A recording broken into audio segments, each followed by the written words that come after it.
Hello, bonjour. Aujourd'hui, on va parler des riches. On va parler de ça en liaison avec ce qui se passe avec Meghan Markle et le prince Harry. Donc, le sujet, en fait, de cette vidéo, le titre de cette vidéo devrait être « Les riches ne prêtent qu'aux riches ». Donc, ce qui veut dire, en fait, que plus vous êtes riche, plus vous recevez des choses gratuitement, plus vous avez des avantages sans forcément avoir à débourser de l'argent. Vous avez des personnes qui vous appellent pour vous offrir des cadeaux, ce qu'une pauvre personne ne pourrait pas recevoir. Quand vous êtes pauvre, vous n'avez pas accès à ce genre de ressources, ce genre d'amis qui vous offrent des séjours dans des palaces ou alors des semaines dans leur manoir à la campagne. Je dis ça parce qu'en fait, tout le monde s'est offusqué de voir que le prince Harry et Meghan Markle étaient hébergés par un ami d'Oprah Winfrey aux États-Unis. Donc, on a toute une montagne de personnes qui se sont mises à hurler en disant que Meghan Markle et le prince Harry étaient ce qu'on appelle des scroungers, des profiteurs, c'était des personnes qui passaient leur vie sur le canapé des autres, leur vie aux dépens des autres. Ce que je dois rappeler, c'est que le prince Harry et Meghan Markle n'ont pas inventé ce système de cadeaux entre riches. Il y a des riches qui sont dans le même milieu et qui s'offrent des cadeaux. Par exemple, je connais quelqu'un qui est milliardaire,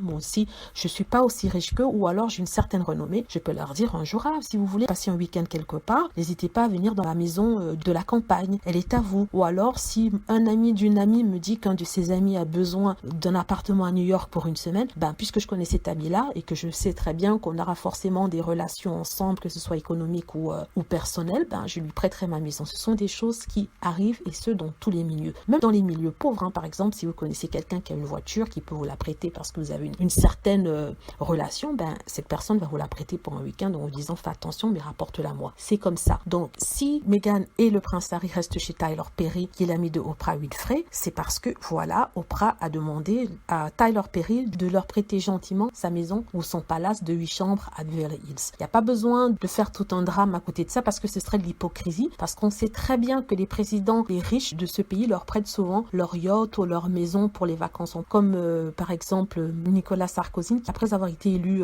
président, aurait passé un week-end sur un bateau, sur un yacht d'un milliardaire français. Les gens s'en étaient offusqués à l'époque parce qu'il était président et ça présentait un conflit d'intérêts. Ici, pour Harry et Meghan, il n'y a pas de conflit d'intérêts parce que Harry et Meghan n'ont aucun pouvoir sur la royauté. C'est pas les prochains rois et reines d'Angleterre. Donc, tout ça pour dire que, en fait, les riches ne prêtent qu'aux riches. Si vous êtes riche, il y a des chances que vous ayez des choses gratuitement. Les maisons de couture vont vous inviter gratuitement. Ils vont vous donner des cadeaux gratuitement. Ils vont vous donner des paquets gratuitement. Il faut que vous puissiez être présente pour le lancement d'une marque ou alors d'une montre. Donc, tous ceux qui s'offusquent, qui sont horrifiés par cela, en fait, sont hypocrites parce qu'en réalité, on ne prête qu'aux riches. C'est ce que je voulais dire dans cette petite vidéo. N'hésitez pas à laisser des commentaires si vous êtes d'accord avec moi ou si vous n'êtes pas d'accord avec moi et à cliquer sur like si vous avez aimé la vidéo et à vous abonner pour plus de vidéos. Merci.